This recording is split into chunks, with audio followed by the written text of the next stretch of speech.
Private स्कूलों को मात दे रहा ग्राम विकलपुर का ये सरकारी स्कूल। रायसेन जिले के सरकारी स्कूलों के लिए मिसाल है बीकलपुर का सरकारी स्कूल। मेहनत खुद बोलती है, अगर सभी सरकारी स्कूल ऐसे ही हो जाए तो प्राइवेट स्कूल की जरूरत ही नहीं पड़ेगी। सिलवानी से लगभग 20 किलोमीटर दूर शासकीय उच्चतर माध्यमिक विद्यालय विकलपुर के इस स्कूल में लगभग 600 बच्चे पढ़ाई कर रहे हैं। स्कूल में बच्चों को शिक्षा के साथ साथ संस्कार भी दिए जाते हैं। ये सरकारी स्कूल प्राइवेट स्कूलों को कड़ी टक्कर दे रहा है। स्कूल में स्मार्ट कक्षा से लेकर सभी सुविधाएं उपलब्ध है। अभी तक हम सबने सरकारी स्कूल की अव्यवस्थाओं के बारे में सुना है, लेकिन आज हम आपको बताएंगे कि प्राइवेट स्कूलों से भी अच्छा स्कूल जिला रायसेन की तहसील सिलवानी में शासकीय उच्चतर माध्यमिक विद्यालय विकलपुर के इस स्कूल में प्राथमिक स्कूल बच्चों की न सिर्फ पढ़ाई पर बल्कि उनके बैठने से लेकर उनको संस्कार देने से नजीर बना हुआ है। इस स्कूल ने अपनी एक अलग छवि बनाई है। यही वजह है कि प्राइवेट स्कूलों को दरकिनार कर लोग अपने बच्चों का यहाँ एडमिशन कराना चाहते हैं। ज्यादातर लोग अपने बच्चों को सरकारी स्कूल में नहीं पढ़ाना चाहते, सिवाय उनके जिनकी आर्थिक स्थिति प्राइवेट स्कूलों का खर्च उठाने लायक नहीं है। लेकिन सिलवानी तहसील के ग्राम विकलपुर में एक सरकारी स्कूल ऐसा भी है जो हर मामले में प्राइवेट स्कूलों को मात दे रहा है। शासकीय उच्चतर माध्यमिक विद्यालय विकलपुर में प्राथमिक स्कूल बच्चों की न सिर्फ पढ़ाई पर बल्कि उनके बैठने से लेकर उनको संस्कार देने से नजीर बना हुआ है। इस स्कूल ने अपनी एक अलग छवि बनाई है। यही वजह है कि प्राइवेट स्कूलों को दरकिनार कर लोग अपने बच्चों का यहाँ एडमिशन कराना चाहते हैं। विकलपुर सरकारी स्कूल के प्राचार्य सुनील पांडे ने बताया कि अध्यापकों की मेहनत का ही फल है कि आज इस स्कूल में लगभग 600 बच्चे पढ़ाई कर रहे हैं। स्कूल में बच्चों शिक्षा के साथ साथ संस्कार भी दिए जाते हैं। उन्होंने कहा कि हमारे ये सरकारी स्कूल प्राइवेट स्कूलों को कड़ी टक्कर दे रहा है। स्कूल में स्मार्ट कक्षा से लेकर सभी सुविधाएं उपलब्ध है। स्कूल में स्वीपर तक तैनात नहीं है। उसके बाद स्कूल का पूरा स्टाफ स्कूल की साफ सफाई का पूरा ध्यान रख रहे हैं। पर्यावरण पर विशेष ध्यान देते हैं। शासकीय उच्चतर माध्यमिक विद्यालय विकलपुर के प्राचार्य सुनील पांडे का कहना है कि हम बच्चों को शिक्षा के साथ पर्यावरण पर भी विशेष ध्यान देते हैं। उसी का नतीजा है कि आज स्कूल परिसर में लगभग 300 पौधे वृक्ष बनकर तैयार हो रहे हैं। नेतृत्व क्षमता विकसित करने के लिए बच्चों को दी जाती ट्रेनिंग। पढ़ाई के साथ साथ बच्चों में नेतृत्व क्षमता और कम्युनिकेशन स्किल डेवलप हो, इसलिए बच्चों के निचली कक्षाओं में पढ़ने का भी अवसर देते हैं। बच्चों को ही क्लास लेने के लिए कहा जाता है, वो अपने जूनियर क्लासेज में जाकर पढ़ाते भी हैं। इससे जूनियर की पढ़ाई होती है। सीनियर छात्र छात्राओं में नेतृत्व करना सिखाते हैं। शासन की समस्त योजनाओं का फ्लेक्स अंकित कराकर बच्चों को जानकारी देना। बच्चों खेल के जरिए मानसिक एवं शारीरिक मजबूती के लिए खेलकूद की पर्याप्त व्यवस्था स्कूल प्रांगण में की गई है। व्यवस्थित प्रयोगशाला, पुस्तकालय, मुख्य वाणिज्य, ICT लैब, कंप्यूटर की व्यवस्था स्कूल परिसर में है। बात की जाए तो परीक्षा परिणामों की, तो हर वर्ष 90% परीक्षा परिणाम इस स्कूल से आता है एवं बोर्ड परीक्षा में उत्तीर्ण छात्र छात्राओं के फोटोग्राफ फ्लेक्स पर अंकित किए जाते हैं। सुंदर एवं स्वच्छ विद्यालय परिसर। जब हम शासकीय उच्चतर माध्यमिक विद्यालय विकलपुर में प्रवेश करेंगे तो आपको लगेगा कि हम किसी प्राइवेट कॉलेज या बड़े स्कूल के प्रांगण में आ पहुंचे हैं। स्कूल सड़क के दोनों ओर हरे भरे वृक्ष लगे हुए हैं। स्वच्छता, ऐसे ही कचरा आपको या पेड़ों की पत्ती ढूंढने से भी ना मिले। स्कूल प्रांगण के छत पर विशेष डामलीकरण सीट फिलोसोफर्स पर सिल्वर पेंट पोता हुआ, जिससे कि बिल्डिंग परिसर में शिनन न बैठे। मौलिक अधिकार किस देश के संविधान से दिए गए? अब आप हमें ये बताओ कि अपने देश के प्रधानमंत्री कौन हैं? और राष्ट्रपति और उपराष्ट्रपति जगदीश, और मध्य प्रदेश के मुख्यमंत्री और राज्यपाल है ना, और शिक्षा मंत्री हैं इंदर सिंह परमार, है ना। तो जो राजनीति में आपको हमने बताया है, या तो मौलिक अधिकार आपको हमने बताया, तो पूरे कौन से संविधान के कौन से भाग में है मौलिक अधिकार? तीसरे में। और फिर कौन सी अनुच्छेद से लेके कहाँ तक है?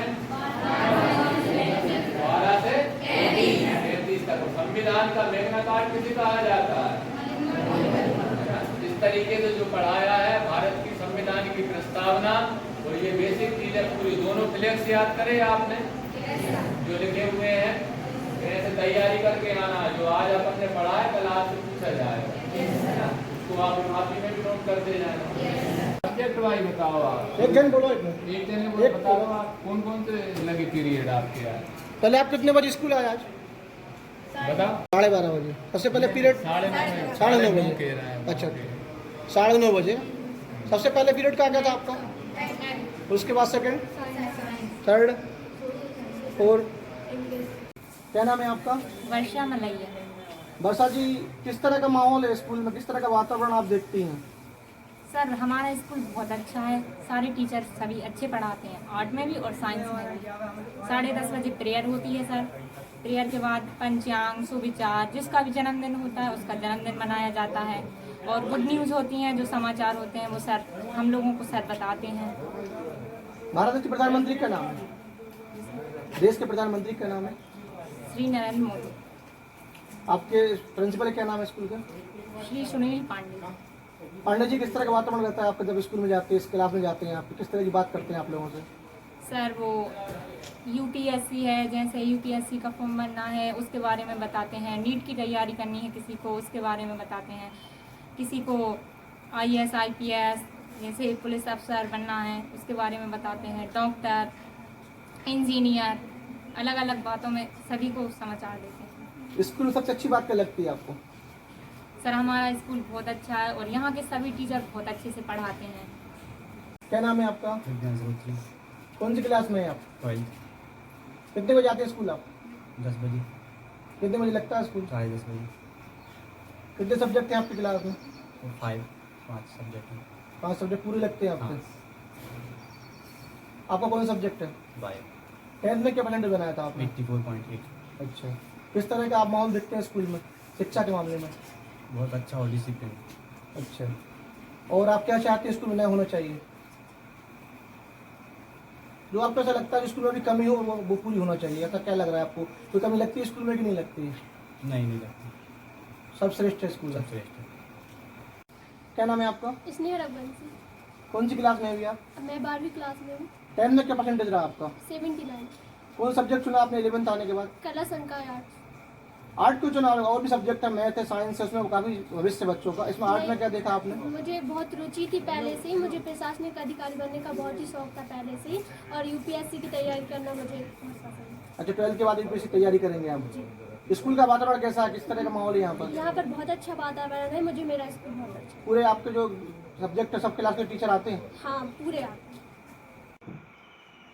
आज हमारी टीम ने आपके स्कूल का देखा, चारों तरफ देख अच्छा कार्य, मतलब घूम देखने आए किस तरह के स्कूल की व्यवस्था है, काफ़ी अच्छी व्यवस्था है। क्या चाहते हैं आप सरकार से, आप क्या और आपके स्कूल में कमी लगती है जो और होना चाहिए?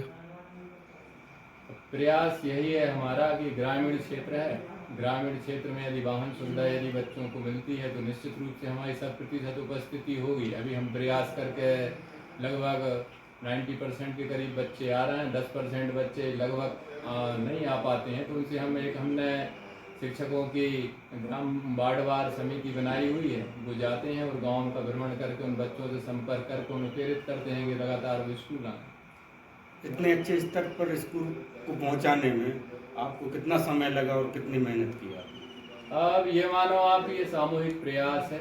लगभग 2009 में मेरी नियुक्ति हुई थी वरिष्ठ अध्यापक के रूप में यहाँ पे, और तब से ही हम लगातार प्रयास कर रहे हैं। इससे पूर्व जो प्राचार्य रहे उनका हमने सहयोग किया, और 2016 से हमें प्रभार मिला, तो उसके बाद हमने लगातार प्रयास किया कि इसमें मूलचूल परिवर्तन क्या किया जाए, भौतिक वातावरण इस तरीके से निर्मित किया जाए कि छात्र छात्राएं आकर्षित हों, ग्रामीण क्षेत्र के बच्चों को पूरी सुविधाएं मिल सकें, वो ये कभी ना सोच पाएँ कि हम ग्रामीण क्षेत्र में पढ़ रहे हैं। प्रदेश स्तर के जो स्कूल होते हैं उस तरह की सुविधाओं को उपलब्ध कराने के लिए हम वचनबद्ध थे, उसके लिए हम लगातार प्रयास करते रहे। तो आप इस स्वरूप को देख रहे हैं, लगातार 12 वर्षों से काम हो रहा है, तो वो जाके आज इस स्थिति में, और अभी भी काम लगातार चल रहा है। हमने अभी तक देखा काफ़ी स्कूलों में गए, स्कूल के बाहर भी हम जाते हैं, स्वच्छता का मिशन नरेंद्र मोदी ने उठाया है, अधिकतर चल भी रहा है, कहीं कहीं काम चालू कहीं पे नहीं ऊपर, लेकिन आपके स्कूल में हमने देखा स्वच्छता का विशेष ध्यान दिया गया, काफ़ी स्वच्छता का वातावरण भी काफ़ी अच्छा था। ये प्रेरणा आपने बच्चों को प्लस आपके स्टाफ को कैसे दिया आपने? हम स्वयं बच्चों के साथ, यदि हमें कहीं भी कुछ दिखता है ऐसा जो गंदा है, तो उसके लिए हम बच्चे को प्रेरित करते हैं और स्वयं हम आगे आकर उसके लिए प्रयास करते हैं। हमने हर क्लास में डस्टबिन की व्यवस्था करी है, साथ ही बच्चों को मोटिवेट किया है कि आपका परिसर है और आप जो शाला विकास शुल्क देते हैं उससे ही हम ये पुताई करवाते हैं। यदि आप इसको गंदा करेंगे तो आपकी राशि व्यर्थ जाएगी और हमारा स्कूल भी गंदा दिखेगा। तो आपको प्रयास करना चाहिए कि अपना स्कूल साफ सुथरा बने रहे, और निश्चित रूप से उसमें बच्चों का हमें सहयोग मिला, पूरे स्टाफ का हमें सहयोग मिला, और हम लगातार प्रयास करते रहे, जिससे कि आज ये पूरा वातावरण बच्चों के अब एक तरीके से कल्चर ही हो गया है। यदि कहीं भी पत्ता या कागज़ या कहीं भी कोई ऐसी चीज़ जो स्कूल के लिए ठीक नहीं, वो बच्चे उठा के डस्टबिन में डाल देते हैं, और हमारा स्वीपर आता है और हमारे जो प्यून है उनका भी पूरा सहयोग है, वो भी लगातार प्रयास करते हैं कि पूरा परिसर साफ सुथरा बना रहे। मध्याह्न भोजन में किस तरह से आप बच्चों को क्या देते हो, किस तरह मध्याह्न भोजन होता है यहाँ पर? मध्याह्न भोजन की हमने इस तरीके से सर व्यवस्था करी है कि लगभग हमने 120 के करीब थालियों की व्यवस्था करी है खाने वाली, और यहाँ पे जो समूह चला रहा है मध्याह्न भोजन, उसकी हम लगातार मॉनिटरिंग करते हैं, और हर दिन का जो मेनू है उसके हिसाब से हम मध्याह्न भोजन का संचालन करवा रहे हैं। और बच्चों को हमने इस तरीके से समझाया है कि उसमें भी गंदगी ना हो पाए और स्वच्छता से वो भोजन करें, और अपनी थाली को वो पानी की पर्याप्त व्यवस्था है तो उसके नीचे जाके साफ करके वैसी की वैसी रख देते हैं। और मध्याह्न भोजन में जो उचित आहार हम दे सकते हैं, स्कूल की तरफ से भी प्रयास करते हैं कि यदि किसी बच्चे का जन्मदिन होता है तो हम उसके लिए अलग से बिस्कुट की व्यवस्था करते हैं, उस क्लास के बच्चों के लिए भी टॉफी और बिस्कुट की व्यवस्था कर देते हैं। कभी कोई और विशेष कार्यक्रम होता है तो उसका आयोजन के साथ साथ हम उसमें प्रयास करते हैं कि बच्चों को बाकी चीज़ों का भी लाभ मिल सके। जो उनके जैसे बच्चों की रुचि होती है कि टॉफी मिल जाए या बिस्कुट मिल जाए, तो उसको हम प्रेरित करते हैं कि आप उसको सब चीज़ें दी जाएंगी, आपको मेहनत से पढ़ना है केवल यहाँ। अब नया क्या करने वाले हैं और किस तरह से आप सोचते हैं, किस तरह होना चाहिए नया कुछ? नया के लिए हमारा यह प्रयास है कि 6 से लेकर 12 तक सबसे पहले तो 100% उपस्थिति हो छात्र छात्राओं की, और उसमें जैसे आईसीटी लैब आपने देखा है, आईसीटी लैब में हम कंप्यूटर की शिक्षा 6 से 12 तक पूरे बच्चों को देना चाहते हैं कि आज के युग में कंप्यूटर की बहुत महत्वपूर्ण भूमिका है, वो अपने जीवन को बदल सकते हैं। तो पहला हम ये चाह रहे हैं कि उनको जो बेसिक ज्ञान है कंप्यूटर का वो पूरा नॉलेज हो जाए। उसके अलावा हम खेल कूद की गतिविधियों को बहुत अच्छे ढंग से यहाँ कराना चाहते हैं। यदि किसी में स्पोर्ट की क्षमता है, स्पोर्ट के क्षेत्र में आगे निकलने की, तो वो भी बच्चे आगे निकलें। और लगातार हम कोशिश कर रहे हैं कि कंपटीशन, जैसे आपने शाला परिसर में फ्लैक्स देखे हुए हैं कि जो कंपटीशन एग्जाम होते हैं उसके लिए बच्चे अभी से तैयार हों, उनकी मानसिक स्थिति इस तरीके से हम निर्मित करना चाहते हैं कि वो भय मुक्त होकर अपनी जो बोर्ड की एग्जाम होते हैं वो दें। और निश्चित रूप से हम उसमें प्रयास कर रहे हैं, और हम ऐसी विचार रखते हैं कि सब स्टाफ के सहयोग से हम उसमें सफल होंगे।